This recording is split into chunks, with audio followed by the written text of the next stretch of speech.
लंबा जाम, चारों ओर बिछी बर्फ की चादर। होटल संचालक की गोली मारकर हत्या, आक्रोशित लोगों ने किया हाईवे जाम। आनंदीबेन पटेल पहुंची कार्यालय सभागार, गोद लिए बच्चों को किया पुरस्कृत। नमस्कार, मैं शाहीन, आप देख रहे हैं IBN भारत और अब खबरें विस्तार से। बिहार के गोपालगंज में कुछ दबंगों ने एक होटल संचालक अमित कुमार उर्फ छोटू को सरेआम गोली मार दी। युवक को गंभीर अवस्था में सदर अस्पताल में भर्ती कराया गया है, जहां डॉक्टरों ने उसे मृत घोषित कर दिया। अमित कुमार बंजारी चौक पर एक ढाबा चलाता था, उसका नाम विवेक होटल है। वारदात के बाद शव का पोस्टमार्टम भी नहीं कराया गया, जिससे भारी संख्या में लोग आक्रोशित हो गए और हाईवे जाम कर दिया। इतना ही नहीं, लोगों ने नाराजगी जाहिर करते हुए आगजनी करनी भी शुरू कर दी। प्रदर्शन कर रहे लोगों की मांग ये है कि पुलिस अपराधियों के खिलाफ सख्त कार्रवाई करे, तभी यहाँ के व्यवसायी सुरक्षित रह सकेंगे। उत्तर प्रदेश के फतेहपुर जिले के असोदर रामनगर कोहन मोरंग घाटों पर सरकार की तरफ से तय रेट से ज्यादा वसूली की जा रही है।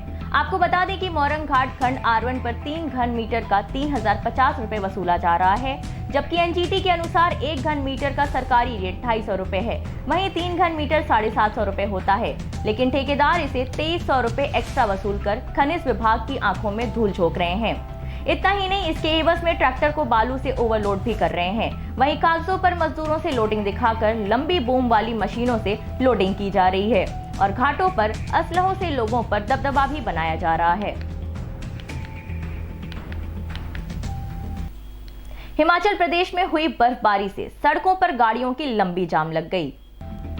आपको बता दें कि हिमाचल के कई हिस्सों में भारी बारिश और बर्फबारी की वजह से लोगों को काफी दिक्कतों का सामना करना पड़ रहा है। वहीं बर्फीली हवाओं से तापमान में भारी गिरावट भी आई है।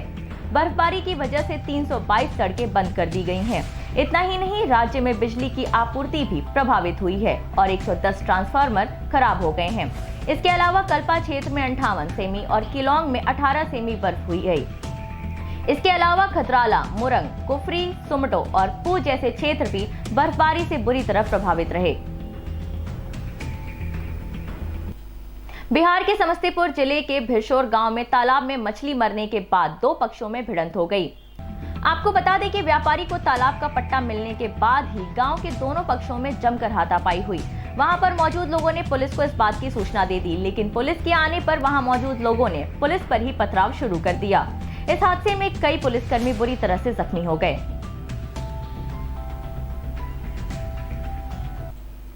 यूपी के शाहजहांपुर के प्राथमिक स्वास्थ्य केंद्र कलान पर कोविड-19 का डमी ट्रायल शुरू हो चुका है। चिकित्सक प्रभारी आरेंद्र ने जानकारी देते हुए बताया कि यहां पर परीक्षण शुरू हो चुका है। ट्रायल में निर्देशानुसार रजिस्ट्रेशन के लिए अलग और फिर स्क्रीनिंग और सैनिटाइजिंग के बाद अलग कमरों का पुख्ता इंतजाम कराया गया है। इतना ही नहीं, वैक्सीनेशन के बाद आधे घंटे तक रोक कर ये भी देखा जा रहा है कि किसी को कोई साइड इफेक्ट्स तो नहीं हो रहे।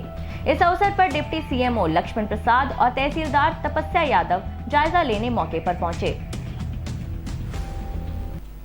उत्तराखंड में बीजेपी के प्रदेश अध्यक्ष बंशीधर भगत का एक अभद्र बयान सामने आया है, जिसमें उन्होंने प्रदेश के वरिष्ठ कांग्रेस नेता और नेता प्रतिपक्ष डॉक्टर इंदिरा हृदयेश को बुढ़िया बोल दिया। दरअसल नैनीताल में आयोजित एक कार्यक्रम में बीजेपी नेता ने उन्हीं के बयान का जवाब दिया है, जिसमें उन्होंने कहा था कि बीजेपी के 5 से 6 विधायक उनके संपर्क में हैं। बंशीधर भगत के बयान पर प्रदेश के मुख्यमंत्री त्रिवेंद्र सिंह रावत ने खेद जताते हुए इंदिरा हृदयेश को ट्वीट किया है। उन्होंने कहा है कि आदरणीय इंदिरा हृदयेश बहन जी, आज मैं अति दुखी हूँ।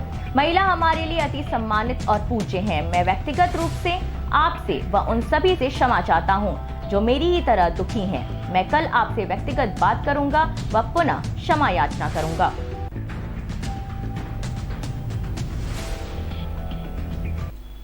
उत्तर प्रदेश के जनपद शाहजहांपुर के थाना क्षेत्र बंडा में सड़क हादसा हो गया, जिसमें 2 महिलाएं गंभीर रूप से घायल हो गईं।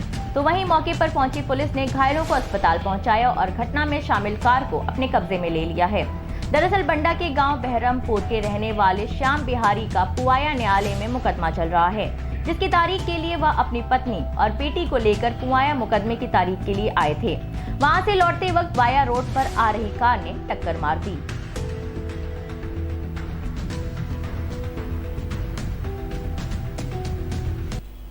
यूपी के सिद्धार्थनगर में वैक्सीन का ड्राई रन शुरू हो चुका है। आपको बता दें कि केंद्र सरकार की तरफ से वैक्सीन को हरी झंडी मिल चुकी है और जिला चिकित्सालय के ओपीडी हॉल में पूरी व्यवस्था करवा दी गई है। जिले में लगभग 275 लोगों का टीकाकरण हो चुका है, जिनमें से 25 लोगों का थर्मल स्कैनर से टेम्परेचर लेने के बाद वेटिंग रूम में बैठाया गया। उसके बाद विभाग द्वारा बनाए गए वैक्सीनेशन सेंटर पर वैक्सीन लगवाने के बाद फिर से वेटिंग रूम में बैठाकर डॉक्टर डीके चौधरी और उनकी टीम ने उनका निरीक्षण किया। आज डॉक्टर साहब, क्योंकि आप यहाँ के इंचार्ज अभी हैं, इसमें मामला क्या है, कितने लोगों का वैक्सीनेशन? आज हम लोगों ने ड्राई रन में 25 लोगों के लिए व्यवस्था की थी टीकाकरण की, जो आज अभी यहाँ चल रहा है जिला चिकित्सालय सिद्धार्थनगर। क्या मतलब क्या क्या चीज़ें हुई उनके साथ, थोड़ा सा बताइए। ये हमारा व्यवस्था जो है टीकाकरण की तीन जगह हमने बना रखी है। सबसे पहले तो हम जो भी हमारे बेनिफिशरीज़ हैं उनका हम टेम्परेचर देखते हैं और उसके मोबाइल में ऐप जो है डाउनलोड किया हुआ है, उसके ऊपर जो मैसेज आया है उसको मैसेज से मिलान करने के बाद ही उसको हम टीकाकरण के लिए बेनिफिशरी मानते हैं और अपने जो है बाहर हमने व्यवस्था कर रखी है, वहाँ पर हमने बिठा रखा है सभी बेनिफिशरीज को। आज डॉक्टर साहब, क्योंकि आप यहाँ के इंचार्ज। यूपी के भदोही जिले के दुर्गागंज सुरियावा के तिराहा पर मैजिक कार और मोटरसाइकिल में जोरदार टक्कर हो गई। इस हादसे में बाइक मैजिक के नीचे आ गई। बाइक पर एक दंपत्ति और उनके 2 बच्चे सवार थे। मौके पर मौजूद लोगों ने पुलिस को इत्तला करके घायल लोगों को ज्ञानपुर के जिला अस्पताल में पहुंचाया, जहां पर महिला की हालत बहुत ही नाजुक बताई जा रही है। आपको बता दें कि दुर्गागंज में आए दिन यातायात को लेकर जागरूकता अभियान चलाया जाता है, लेकिन कोई भी नियमों का पालन नहीं करता और आए दिन ऐसी घटनाएं देखने और सुनने को मिलती हैं। उत्तर प्रदेश के चंदौली में मंडल रेल प्रबंधक कार्यालय सभागार में राज्यपाल आनंदीबेन पटेल पहुंची। वहां पहुंचकर सबसे पहले उन्होंने पंडित दीनदयाल उपाध्याय स्मारक पर पुष्प अर्पित किया। उसके बाद टीबी हारेगा देश जीतेगा राष्ट्रीय क्षय मूल कार्यक्रम में एनजीओ द्वारा गोद लिए गए बच्चों को पुरस्कृत भी किया। इसके साथ ही जनपद के प्रगतिशील कृषकों के साथ बैठकर बैठक की। इस अवसर पर सुरक्षा कर्मियों में डीआरएम रेलवे राजेश कुमार पांडे और जिला प्रशासन की तरफ से उच्च अधिकारियों के साथ साथ जिला अधिकारी संजीव सिंह और अन्य रेलवे पुलिस टीम भी मौजूद रही, जिससे कि सुरक्षा में कोई भी कमी न हो। और किस तरह से कार्यक्रम रहा उसके बारे में महामहिम राज्यपाल महोदया के द्वारा आज जनपद चंदौली में भ्रमण किया गया है। इसमें सर्वप्रथम पंडित दीनदयाल उपाध्याय स्मारक पर जाकर पुष्प अर्पण किया गया है। तत्पश्चात जो 3 कार्यक्रम थे, एक तो जो हमारा टीबी हारेगा देश जीतेगा अभियान चल रहा है राष्ट्रीय क्षय मूल कार्यक्रम के अंतर्गत, तो इसमें जो हमारे एनजीओ वर्क कर रहे हैं, बच्चों को गोद ले रहे हैं, उनको पुरस्कृत किया गया है। और इस संबंध में जो क्या कार्य योजना होनी चाहिए उसका मैम ने जो है देखा है। इसके अतिरिक्त जो हमारे प्रगतिशील कृषक एफपीओ हैं, प्रगतिशील कृषक हैं, उनके साथ एक बैठक की गई है। जनपद चंदौली में चूँकि काला चावल एक विशिष्ट उत्पाद है और उसको जो है उसमें उसके विषय में जानकारी प्राप्त की गई है। तत्पश्चात जो हमारे स्वयं सहायता समूह की महिलाएं हैं, दीदियां हैं, उनके साथ जो हमारे विभिन्न क्षेत्रों में वो कार्यरत हैं, चाहे वो फूलों की खेती हो या समूह बनाकर जो पीडीएस शॉप का संचालन हो, ये सभी गतिविधियों की जानकारी दी गई है। और उनका इस विषय पर जोर था कि जो हमारे स्वयं सहायता समूह हैं वो महिला से जुड़ी दिशा में अच्छा काम कर रही हैं और उनको आगे बढ़ के टीबी को हराने में भी सहयोग करना चाहिए।